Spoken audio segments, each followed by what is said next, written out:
As he positioned himself in a familiar spot on the dusty roadside outside the gates of Jericho, the city of palms, Bartimaeus breathed in the sweet-smelling aroma of dates, palm honey, and balsam groves. The eastern sun poked its head over the horizon, and he knew it wouldn't be long before he could barely make out the shadows of scattered crowds as they began dancing in the morning light. Although he was incapable of seeing the sun with his physical eyes, he was used to feeling the warmth its rays produced.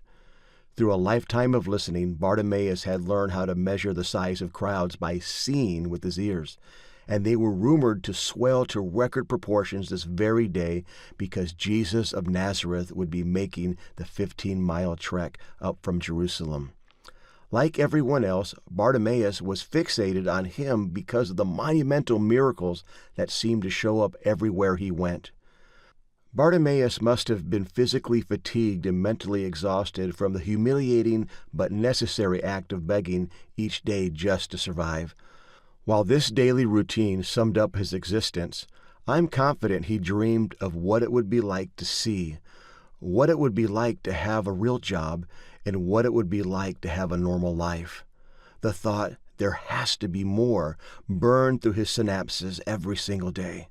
But the harsh reality was that being a blind beggar was his life, and it weighed him down like a sack of grain from the marketplace.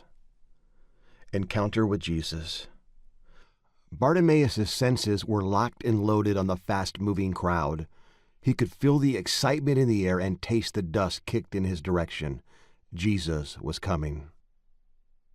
Bartimaeus' stomach must have been in knots as his anticipation increased by the minute. Had this been present day, I imagine he would have been blasting Eye of the Tiger by Survivor through his earbuds. This was his moment, and no one would take it away from him. No more begging. No more stumbling through darkness. No more being mocked, ridiculed, and made fun of. No more whispers from people feeling sorry for him. No more shade thrown at him. No more shame from wondering why he was being punished. This was his only hope and one chance for a different life, a better life. I think Jesus is close. Now. Jesus, Son of David, Bartimaeus cried out. Yes, I did it. Be quiet, came hurled in his direction, an immediate rejection. Shut up, another bystander shouted, all but suggesting that Jesus of Nazareth didn't have time for broke blind beggars like Bartimaeus. No, this can't be. Please. Bartimaeus had anticipated this exact moment for so long, and now it seemed to be slipping out of his grasp. This was not how he envisioned this once-in-a-lifetime encounter. This was not supposed to be how his story ended. In this deafening and defining moment, he was faced with two choices. He could either hang his head in defeat and remain a blind beggar, or raise his voice above the resistance and seize the supernatural.